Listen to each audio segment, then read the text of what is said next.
Mao's supporters printed a book of quotations from his political speeches and writing and used them as the basis for a new attack on what was called the capitalist road. "We still have to wage a protracted struggle against bourgeois and petty bourgeois ideology," said Mao. Mao also would talk about, whenever Mao talked about politics, in inverted commas, politics, he meant something specific that he meant by the word politics, usually basically class struggle, but a little bit more than that. Cole writes, quote, "A necessary element of politics in Maoism is the integration of theoretical concepts based upon education and wider knowledge, with the everyday experiences and existence of the masses generally confined to local concerns. This is where the Maoist method, the mass lion, comes in. The mass lion is a method through which theory is refined in practice. Specifically, theory and historical analysis must inform the formation of an initial policy, yet, in the encounter with the real world, the policy and the theory must be revised to suit the conditions of implementation. Finally, the revised theory becomes the guide to correct practice and policy. In Maoist language, this is made into the slogan, 'To the masses, from the masses, to the masses,' a process requiring CCP cadres who are charged with formulating and implementing policy to be endlessly flexible and constantly analytical. They cannot be bookish and reliant on abstract theory, for in Mao's terms, the only correct theory and practice are theory and practice that interact constantly in the concrete here and now of specific conditions." End quote. It's kind of banal and sort of proto-totalitarian at the same time. Mm. You can see, like, that desire to just, like, you consider yourself illuminated and you're just going to tell the country how to become what it's supposed to be in your view. Oh, absolutely, yeah. I mean, that is born out of sort of an old school 19th century Confucianist bureaucracy style outlook, which was actually what Mao's first bits of education were. It's like, you become a bureaucrat and then, yes, you tell everyone else what they should do, how it should be. Yeah. That is your role and that is theirs. So all throughout this period, the Chinese are fighting the Japanese, really. But as we mentioned, on December 7th, 41, the Japs make a bum play. Yeah, the bombing of Pearl was tactically a bad move. Which America definitely didn't deliberately goad them into and know was coming, right? Well, that's a different story. It's a really good story. But probably best not to go into that now. No. But of course, everyone knew that when the United States started building their Pacific Fleet, it was gonna be tough for Japan to win that war. They were already sort of at the end of their tether. They'd already been fighting since 1931. So they'd already been fighting for 10 years and were already sort of a bit desperate. So basically people like Chiang Kai-shek and Mao knew that, certainly, by 1943, say, that the writing was on the wall for the Japanese. So it was worth playing a long game. Yeah. Plus that was probably their only choice anyway. Yeah, and Mao talks of a culture of revolution and a revolution of culture. They loved slogans. They loved to reduce things to slogans. Yeah, that is a commie thing. Yeah, I think it was for mass appeal, just to appeal to, peasants, literally peasants in the field. By 1942, he comes out with some lectures and talks about how even art and literature itself should be subordinated to the revolution. He says that all artists should really now be called culture workers. It's at this point where I start to kind of despise Mao, if not already. Only at this point. No, but it's that sort of shit that really makes you think, oh, you need to die now, mate. Yeah. He's a totalitarian already. Yeah. And this is before he starved a single person, let alone millions. And the communists at this point are in control of parts of the country, right? Yeah, they've definitely... Yeah, no, they've been in control of parts of the country for years by 1942, yeah. So they're on the up. Yeah, well... But things are tough as well. And also, as you mentioned earlier, they did actually have some military victories against the Japanese. And that apparently massively boosted them in the eyes of the peasants. They were like, these guys can actually do it. Yeah. And now they're getting the backing of some of the masses. And, and Mao talks about how literature and art should only be done in the mass style. Art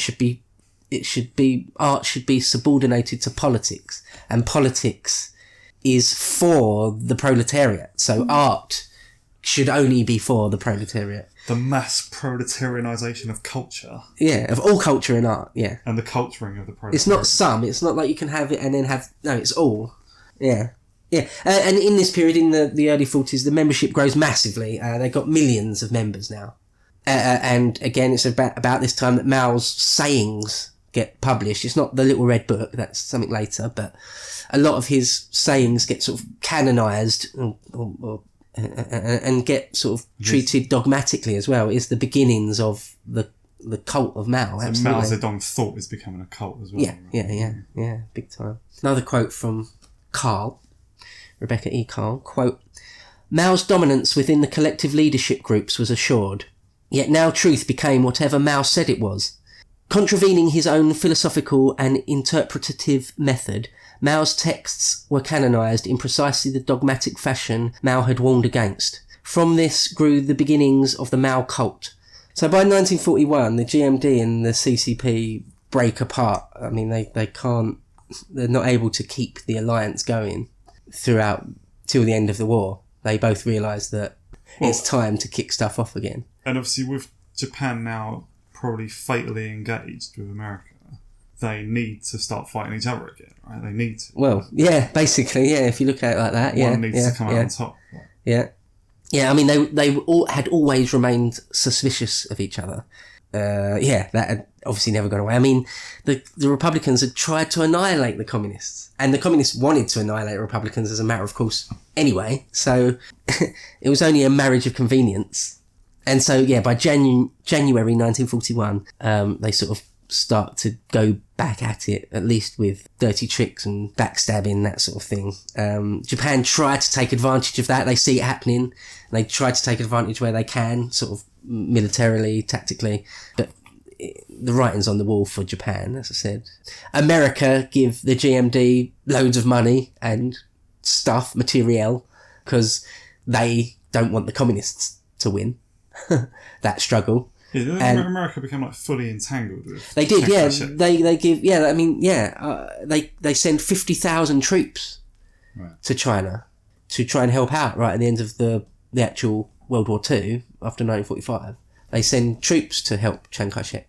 And all sorts of advisors. And loads of money and material. Yeah, also everything they can. Really, well, not everything they can, but that was their hope for the future. Yeah. As you can imagine, the Russians were sort of back the communists. But not entirely, not as much as you might think. Well, and they're in a desperate struggle for survival at the same time. Right? Well, not post-war. Oh, post-war. But ruined. Yeah. But yeah. Yeah. Rebecca Cole writes this about that period. Quote, "Stalin had secretly signed a treaty of alliance with Chiang Kai-shek, forcing Mao into an attempt at a coalition government with his arch-enemies. If Mao's distrust of Stalin had been sown in 1927 with the debacle of the First United Front, and then nurtured over years through his clashes with the Moscow clique in his midst, this 1945 betrayal of the CCP by Stalin was even harder to swallow. For the moment, Mao did not publicly denounce the global communist fraternity of which Stalin was the acknowledged head." End quote. But he would. But just for now, he's like, right, another slap in the face. I just have to take it. But of course, he doesn't forget it. I didn't know about that. That makes a lot of what comes when they meet again makes more sense of it. Well, there are negotiations between the communists, basically between the government and the communists. There's negotiations, and they're basically doomed. They're basically both so that each side can show their masters that they've tried. So ultimately, the communists and the Republicans aren't able to form a coalition government. That was never really likely to happen. So they go back to their civil war. First of all, it kicks off in Manchuria because everyone wants to control Manchuria. After the Japanese had left, it's by far the most industrial area. The Japanese built it up as such, and so both sides covet it, and Chiang and Mao both lead their armies up there. The GMD do have more men and materiel, quite a lot more, but they don't really have hardly any support from the people, you know? And that is what the communists have. That is their thing, that they can rely on support from an untold number of peasants in this period. And the GMD is sort of fractured within. There's different sort of elements that we're trying to vie for more or less control in different areas, and it's not ruled with an iron fist, put it that way. And aren't a lot of Chiang Kai-shek's key men like angry with him about all sorts of other things as well? Yeah. Like I say, he is the head, but he doesn't rule it with any sort of complete authority. Yeah, there's different factions under him that he's sort of got to please. And there's elements of democracy to it as well, right? Yeah, they're democratic, basically. Yeah, they're not... But authoritarian. Yeah, well, right? Massively authoritarian, yeah. And murderous, yeah. And from the Reds' point of view, from Mao's side, he can just sort of do what he's always done for years now, playing that game of baiting you in deep, surrounding you and cutting you off. It's basically the same game he's always played from a military point of view, and he can just do it now on bigger scales, and he's quite good at it. Anyway, he's able to get the upper hand in Manchuria and force the GMD out of Manchuria, basically. And then later, this is what happens now over the next two or 3 years or so, is what Mao has termed a people's war. It's basically the end game of the civil war between the nationalists and the communists. They eventually force them out of Beijing. You know, they force them all the way down through China and end up forcing them off mainland China onto the island of Formosa, which is modern day Taiwan. The Republic of China. Sorry, the Republic of China, of course, yeah. Which it still is today. I mean, Chiang Kai-shek was never captured or killed. He lived to be old. I think he only died sort of old age in the 60s or 70s. Yeah, and until, the 60s or the 1960s or 70s, Taiwan, the Republic of China had the seat on the UN Security Council as well. The People's Republic. Yeah, that's right. Yeah, that's... quite an embarrassing thing for the UN. Well, a bit. Yeah, I mean, even to this day, Taiwan considers itself the Republic of China, doesn't it? Yeah. To this very day. And there's still talk of reunification and stuff. Yeah, I mean, it's all a bit that would be pie in the sky. But disaster for Taiwan, surely. Well, I imagine Beijing would, crush them if they could, yeah. Yeah, and by 1949, Mao is able to proclaim in Beijing that we have stood up, meaning that they've come of age. You know, the people are off their knees. Yeah, he will at least help them off their knees, and China is now a communist utopia. Well, not quite, but now it begins. So now it begins. From 1949 onwards is Red China, to which it still is today, obviously. And it shocks the world, doesn't it? Especially America. Well, yeah, it's the biggest foreign policy coup the Bolsheviks ever achieved, if you look at it from that point of view. If one of the Russians' main goals was to spread communism across the world, then getting China in your column, so to speak, is a biggie, the biggest thing that ever achieved. Now, Mao's relationship with Russia is difficult and fraught, and not long after 1949 gets completely severed, and it's on and off and all sorts of things. But nevertheless, they're communists. So from the America's point of view, from Western Europe's point of view, bloody a third of the world's population just went red. Yeah. Sort of terrifying when you're in the height of, or at the very beginning, which is probably the scariest bit of the Cold War. Yeah, I can imagine that was quite frightening. So actually, when Mao does finally get the communists into full power, and he said they've begun to stand up, what he actually said was this is Mao, quote, "Chinese people have begun to stand up. We have united ourselves and defeated both our foreign and domestic oppressors by means of the People's Liberation War and the People's Great Revolution, and we proclaim the establishment of the People's Republic of China." end quote. It's quite grandiose, but it was a big thing. In Chinese history, there's like a real divide. In 1949, there's sort of everything before, sort of the old dark days, and everything after, at least in the official line, everything's bright and glorious from that year onwards. I think I said before, but from 1949, China's sort of united for the first time in 1,000 years, or some say the most united it's ever been. I mean, and you've got to say it's against all the odds that Mao and the communists got to sort of the pinnacle of power. It really was against all the odds. There's some leaders in history where they're sort of given ultimate power. Alexander the Great just inherited it, or, even someone like Roosevelt or David Cameron was sort of, born to the role in some ways. It was nothing was guaranteed, but, things were given to them along the way. And other leaders, they had to fight tooth and nail for everything. And, I mean, Mao is one of those. He really came from the bottom. Yeah. Or more or less, not the rock bottom. He had a bit of schooling. So. Yeah, and his dad was like a kulak sort of thing. Okay. But still, no, I mean, he was a peasant, yeah. So now to be the leader of, or at least on paper, supposedly united China is really quite something. But to Mao and the communists, even though the war had been won, the revolution was far from complete. Always part of a communist thing is that the revolution is always continuous. You must always guard against counter-revolutionaries.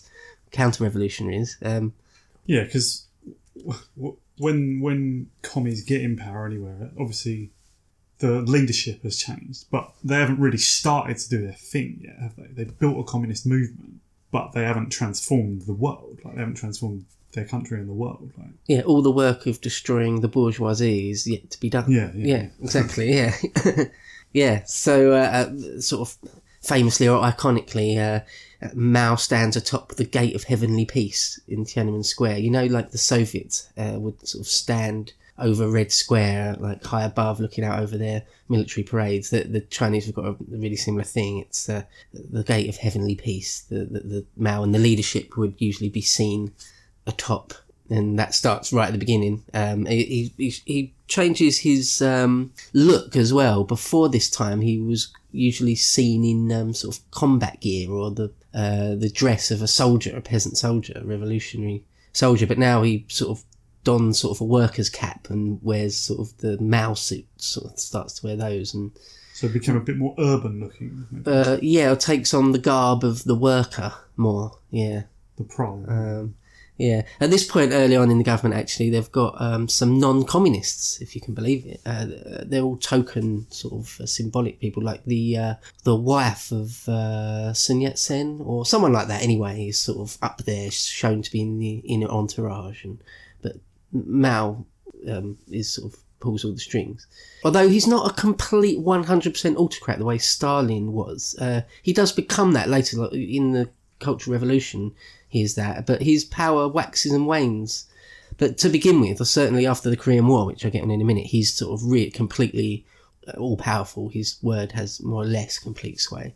Yeah, and so Mao's type of politics, his government, well, with all different types of Marxism, it's usually different from place to place. Whoever's in control has a different take on it. So Maoist style Marxism, if you like, was certainly different to the Russians, different to Cambodia, different to North Korea.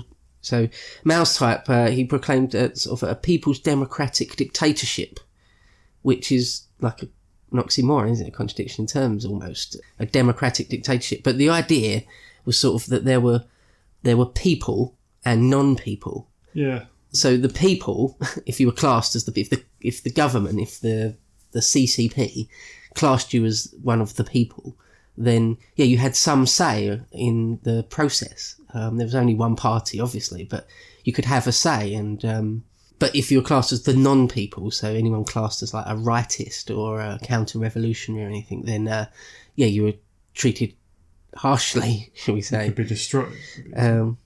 Yeah, of course. Well, I mean, we where they say that like people's democratic dictatorship. I I assume you can't disjoin people's from democratic. It's people's democratic, like with a hyphen, maybe. Yeah. I think like it's. I mean, they're all bullshit It's terms. the idea of words, aren't people's democracy, though. They just mean like a communist state, but where people do get involved up through that. I guess that sort of bureaucratic hierarchy. Like. Yeah, well, not only were you sort of allowed to get involved if you were one of the people, you were expected to. Like Mao They needed loved popular involvement and further. They called it the mass lion. He loved the massification of politics. He was just in love with the idea of mass movements. As again, the Cultural Revolution itself is the ultimate expression of that, I suppose. And the masses taking charge of history. Yeah, all that sort of thing. For the first time, you might say. So there was sort of a dual state between the people and the non-people. Of course, if you was a party member, of course you were a member of the people, and you could be re-educated to move from the non-people. Right. So perhaps, or you might die trying. Yeah. Well, yeah. Being re-educated might just mean being worked to death. Yeah. Or starved to death. Yeah. Harangued to death. Yeah. Beaten to death. Yeah. So in sort of Stalin's version of the Marxist state, it was much more immediately violent. You would just be killed for transgressions, whereas you could just be sent for education, i.e. toil in the fields for a few years and then accepted back. I think that did happen in the Soviet Union all the way through as well. They did happen, yeah. Various people. It could happen, yeah. I mean, I know of some high-up generals in World War II who had sort of survived their re-education under Stalin and had all their teeth smashed out, and they had all gold teeth or silver teeth or whatever, and they went on to be great generals in the war and stuff. So yeah, it wasn't 100% death under Stalin, obviously, but it was even less immediately violent under Mao. But I mean, the death tolls were still crazy. But we'll get onto that. And the question arises: who decides who is a member of the people and the non-people? And of course, that's something that has plagued China and Chinese sort of civil society till this day. It's a terrible thing. And I think the same happens in Vietnam as well. There's just probably, yeah. People blacklisted as like class traitors or class enemies. Like. It's funny how communism, always wants to do away with classism and will always create elites. It always creates an elite of the party, if nothing else. It just always does do that. So when Mao takes over, he does take over actually a country sort of in ruins, because as the GMD flee, the Republican armies flee China, they sort of burn and destroy a lot of stuff on the way, loads of stuff. There's stories of a lot of the workers or peasants trying to save their factories from being destroyed as they flee, but they also took loads of the liquid assets of the country, any sort of gold or money, or all the treasuries of the Forbidden Palace they took with them. I suppose they're still in Taiwan to this day. I don't know, actually. But they stripped the country of museum pieces and stuff. Yeah. And certainly any sort of, bullion reserves, anything like that. So Mao was left with a sort of scorched country to take quite a lot over. of the best people probably. Oh, well, that's the thing. Yeah, brain drain was a real problem. But in fact, that is an issue because they realised that at the time. Mao realised that at the time, and he actually personally wrote letters to a lot of well-renowned intellectuals to ask them to stay. Most didn't, but some did, even ones that weren't communists, because for lots of reasons, but lots of people, you don't want to flee your homeland is a big one. But also the GMD was massively corrupt, and a lot of Chinese had enough of it. The brain drain becomes an issue, or how Mao deals with intellectuals or dissidents obviously becomes a part of the agenda.